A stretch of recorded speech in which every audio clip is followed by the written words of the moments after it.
ರಾಷ್ಟ್ರಭಕ್ತ YouTube ಚಾನಲ್ಗೆ ಸ್ವಾಗತ. ಈಗಾಗಲೇ ಸಬ್ಸ್ಕ್ರೈಬ್ ಮಾಡದಿದ್ದರೆ ಕೂಡಲೇ ಸಬ್ಸ್ಕ್ರೈಬ್ ಮಾಡಿ ಮತ್ತು ಅನೇಕ ಉಪಯುಕ್ತ ಮಾಹಿತಿಗಳನ್ನು ಪಡೆಯಿರಿ. ವಿಷ್ಣು ಸಹಸ್ರನಾಮದಲ್ಲಿ ಬರುವಂಥ 6ನೇ ಶ್ಲೋಕದಲ್ಲಿ ಬರುವಂಥ 50ನೆಯ ಹೆಸರು ವಿಶ್ವಕರ್ಮ.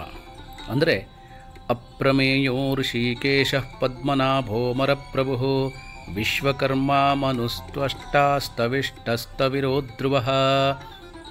ಇದರಲ್ಲಿ ಅಪ್ರಮೇಯ, ಋಷಿಕೇಶ ಇದರ ಬಗ್ಗೆ ನಾನು ತಿಳಿಸಿದೆ. ಈಗ ಪದ್ಮನಾಭ, ಅಮರಪ್ರಭು ಎಲ್ಲ ಆಯಿತು. ಇವತ್ತು ವಿಶ್ವಕರ್ಮ ಅಂದರೆ 50ನೇ ಹೆಸರು ವಿಶ್ವಕರ್ಮ. ವಿಶ್ವಕರ್ಮ ಎಂದರೆ ಈ ವಿಶ್ವದ ವಿನ್ಯಾಸಕಾರ. ಪ್ರಾಚೀನ ಗ್ರಂಥಗಳಲ್ಲಿ ಈ ವಿಶ್ವವನ್ನು 55 ಅವಯವಗಳಿರುವ ಪ್ರವೃತ್ತಿ ಮತ್ತು ನಿವೃತ್ತಿ ಎಂಬ 2 ಹಣ್ಣುಗಳಿರುವ ಒಂದು ಮರವನ್ನಾಗಿ ವರ್ಣಿಸಿದ್ದಾರೆ. ಇಲ್ಲಿ ಪ್ರವೃತ್ತಿ ಎಂದರೆ ಬೌದ್ಧಿಕ ಸುಖದ ಬೆನ್ನು ಹತ್ತುವ ಕರ್ಮಜೀವಿ ಹಾಗೂ ನಿವೃತ್ತಿ ಎಂದರೆ ಬೌದ್ಧಿಕ ಸುಖಕ್ಕೆ ಬೆನ್ನು ಹಾಕಿ ಮೋಕ್ಷದತ್ತ ಪ್ರಯಾಣಿಸುತ್ತಿರುವವ ಎಂದರ್ಥ. ಭಗವಂತನ ಈ ಅಪೂರ್ವ ವಿನ್ಯಾಸದ ಹಿಂದಿರುವ 55 ಪ್ರಮುಖ ಅಂಗಗಳನ್ನು ಮರದ ಉದಾಹರಣೆಯೊಂದಿಗೆ ವರ್ಣಿಸಿದ್ದಾರೆ. ಬನ್ನಿ ಈ ಅಪೂರ್ವ ವಿನ್ಯಾಸವನ್ನು ಸಂಕ್ಷಿಪ್ತವಾಗಿ ನೋಡೋಣ. ಏಕಾಯನಃ 1. ಈ ವಿಶ್ವಕ್ಕೆ ಮೂಲ ಪ್ರಕೃತಿ, ಇದನ್ನೇ ಇಲ್ಲಿ ಮರವೆಂದು ಕರೆದಿರುವುದು. 2 ಮತ್ತು 3 ವಿಫಲಃ ಅಂದರೆ ಮೇಲೆ ಹೇಳಿರುವ ಪ್ರವೃತ್ತಿ ಮತ್ತು ನಿವೃತ್ತಿ ಈ ಮರದಲ್ಲಿರುವ 2 ಹಣ್ಣುಗಳು. 4 ಮತ್ತು 6 ಅಂದರೆ ತ್ರಿಮೂಲಃ ಸತ್ವ, ರಜಸ್ಸು ಮತ್ತು ತಮಸ್ಸು ಎಂಬ 3 ಮೂಲಗಳು. 7 ರಿಂದ 10 ಚತುರಸಃ ಅಂದರೆ ಧರ್ಮ, ಅರ್ಥ, ಕಾಮ ಮತ್ತು ಮೋಕ್ಷವೆಂಬ 4 ರಸಗಳು.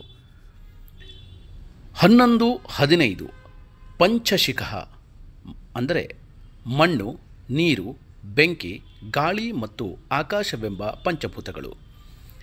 16 ರಿಂದ 21 ಷಡಾತ್ಮ 6 ಸ್ವಭಾವಗಳಾದ ಮೋಹ, ಶೋಕ, ಕ್ಷುತ್ ಅಂದರೆ ಹಸಿವು, ಪಿಪಾಸು ಅಂದರೆ ಬಾಯಾರಿಕೆ, ಜರ ಅಂದರೆ ಅಜ್ಞಾನ ಮತ್ತು ವ್ಯಾಧಿ ಹಾಗೂ 6 ಬೆಳವಣಿಗೆಯ ಹಂತಗಳಾದ ಅಸ್ಥಿ ಅಂದರೆ ಗರ್ಭ ಪ್ರವೇಶಿಸುವ ಹಂತ, ಜಾಯತೆ ಅಂದರೆ ಹುಟ್ಟುವ ಹಂತ, ವರ್ಧತೆ ಅಂದರೆ ಬೆಳವಣಿಗೆಯ ಹಂತ, ವಿಪರಿಣಮತೆ ಅಂದರೆ ದೇಹದ ಬದಲಾವಣೆಯ ಹಂತ, ಅಪಕ್ಷೀಯತೆ ಅಂದರೆ ಮುದಿತನ ಮತ್ತು ಕೊನೆಯದಾಗಿ ನಷ್ಟತೆ.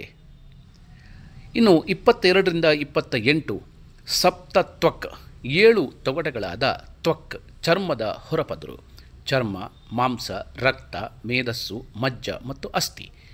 29 ರಿಂದ 36 ಅಷ್ಟವಿಟಪಃ ಅಂದರೆ 8 ಬಗೆಯ ಜೀವಜಾತುಗಳು, ಉದಾಹರಣೆಗೆ ದೇವತೆಗಳು, ರಾಕ್ಷಸರು, ಮನುಷ್ಯರು, ದಾನವರು ಇತ್ಯಾದಿ.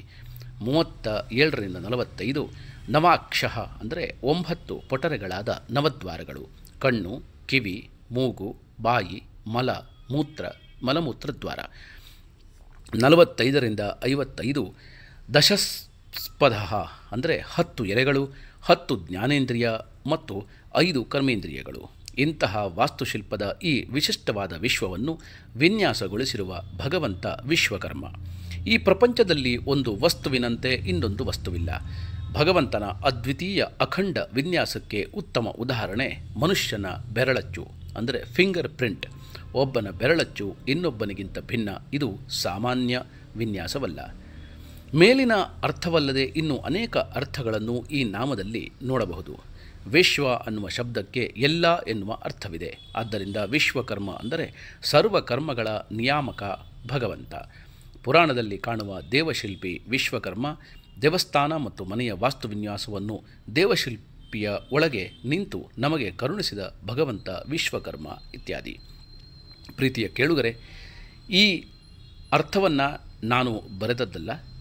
ಇದನ್ನು ನಮ್ಮಲ್ಲಿರುವಂಥ ಅನೇಕ ಉಪನ್ಯಾಸಕಾರರು, ವಿದ್ವಾಂಸರು ಹೇಳಿದ ಅರ್ಥವನ್ನು ನಾನು ನಿಮ್ಮ ಬಳಿಗೆ ಇನ್ನೊಮ್ಮೆ ಬಾರಿ ತರುತ್ತಿದ್ದೇನೆ.